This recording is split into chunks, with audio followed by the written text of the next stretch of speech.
All right, do you need a business plan to make $1 million? People ask me all the time, do you have to write out this big, thick business plan if you want to do something big? So instead of my opinion, I'm going to give you this William Solomon. This is a book from Harvard. He's a famous professor there, called How to Write a Great Business Plan. Now, I will have to say that most of the ideas that people pitch to me, I'm an investor, are usually not good business ideas. In fact, there's one that I coined called the strawberry juice idea. One of my friends, I won't say who it is, he had an idea for me that he was always trying to pitch. It's not the worst idea. From a 1 to 10 of a business plan idea, I would give it like a 6. And his idea was to import strawberry juice to America. The reason that it went from being a 6 down to like a 2 is because he talked about it over and over for many years. So it could make $1 million, and a lot of people, like I said, the original question, do you need a business plan to make $1 million? And I think the answer is this. It starts like this. Every $1 million business, $1 billion business starts with a little seed of an idea. So ideas first, but an idea is not enough.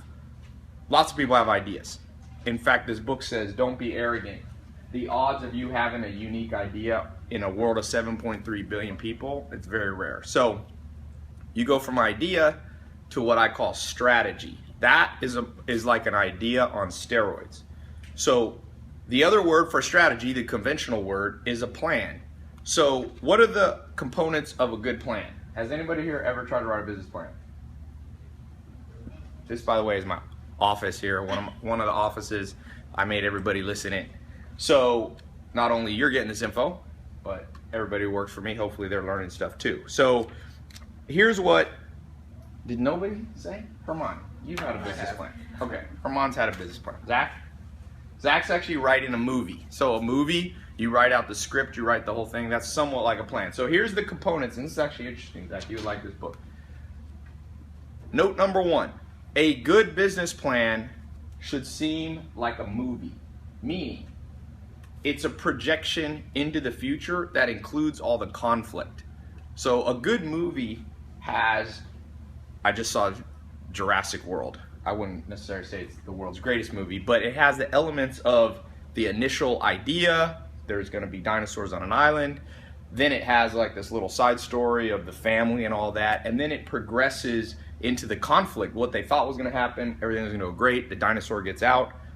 I hope it isn't a spoiler alert. And you go through the movie. That's how your business plan should be. Most people write a business plan and it's just like, here's my idea. Ollie G did this once. If you see it, there's a good Ollie G where he talks to Donald Trump. It's a funny show. But he basically goes in and he projects. He says, I have an idea for an ice cream glove. And he goes, this is how much money it's going to make. I Googled the amount of people on the planet who have hands and the amount of people who like ice cream, and I multiplied them together, and that's how much, and then times $10, that's how much money I'm gonna make. And the number was like $2 trillion. And that's the element of a very bad business plan, because that's not how a movie goes. A movie is good, bad, conflict, how you resolve the conflict. So your business plan needs to include all of those things, not just the best case scenario. You wouldn't want to, if you went in and saw Jurassic World and you sat down and the movie's like, they made a park with dinosaurs, then the whole movie, everything goes great. No one would pay for that movie because it's fake. You have to be real. So that's number 1. The number 2 thing is that a good business plan comprises 4 main elements you have to always have in it. And by the way, we already have a business, so you guys are working in some of my businesses. Every time we come up with a new idea, you should also make a plan. So a plan isn't always just for a brand new thing. It can be, they call those intercompany plans, not just, a brand new from scratch business. So here's the 4 elements that your plan should have. He says this on page, by the way, these are little teeny books. They're 60 pages of little pages here that Harvard puts out. And so you have no excuse not to be able to read one of these a day. And there's about 30 of them. Harvard actually sends them to me. They sent me a whole stack because I sell a lot of them for them. So the 4 things that you must have in your business plan. The people, okay? Now, this is the most important part of the business plan. and here's what you should address. So let's say it's you, like Herman, strawberry juice idea, okay? I'm not saying it was his idea, I'm just saying theoretically, let's say it was Herman's Argentinian strawberry juice idea.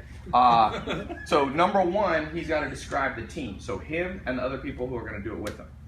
What do they know? So what does Herman know about strawberry juice? Okay? Number two, who do they know? Like the old saying, it's not what you know, it's who you know. So Herman knows, hopefully, some good strawberry juice connections. Number three, how well are you known? Is Herman already a player in the juice world? So you got to answer those three questions. That's number one, okay, about people. And the number two thing is the opportunity. So the opportunity is basically what's in Herman's control.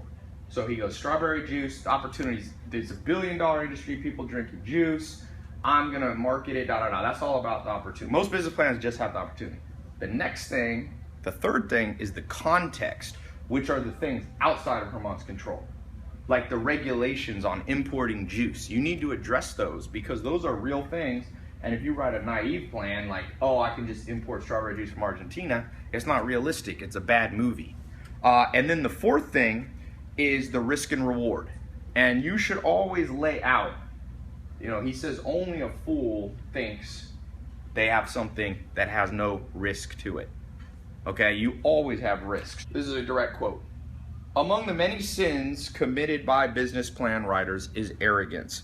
In today's economy, few ideas are truly proprietary. So that means for Herman to think that he's the first person that's thought of strawberry juice is very low odds. What's probably happened is somebody's tried to import strawberry juice and fallen on their face and gone bankrupt.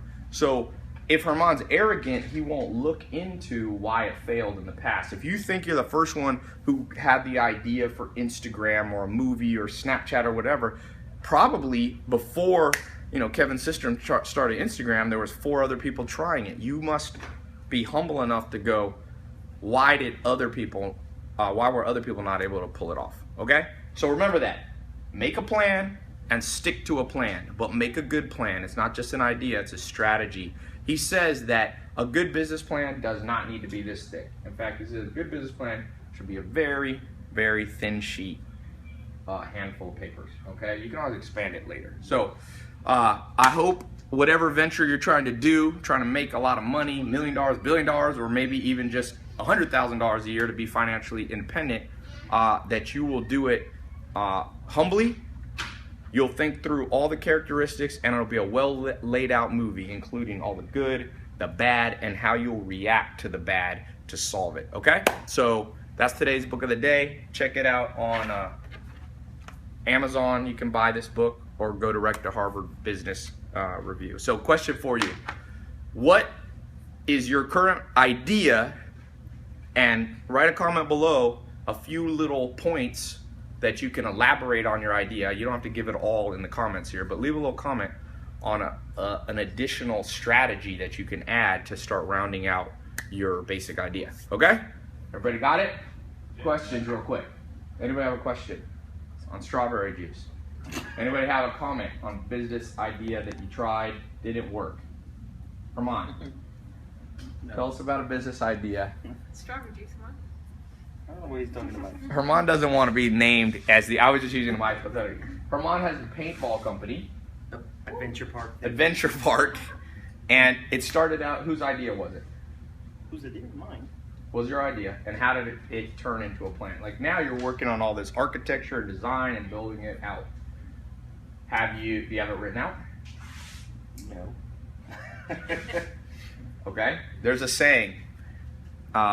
If you don't have it written out, I can probably guess how much money you're making. And it's not as much money as you could be making. So, that's even though Herman here works here, not to embarrass you, but write something out, even if it's just a little bit. Somebody else. Yes. I was writing a plan and I was so stuck on a lingerie line, and when I started writing all the statistics and like getting the SWOT analysis for it, I had to wreck and roll it. I was like, this is a garbage idea. So that's I completely changed my focus to something else, and I had to be like, it's okay. I spent a lot of time researching and trying to do this, but it's not going to work. So Yasmin found, that's the other good thing about a business plan. It forces you to have discipline to really look into whether it's worth devoting a large amount of years of your life to. So cool. So those are a few comments. If you have any, leave it below, and I'll talk to you soon.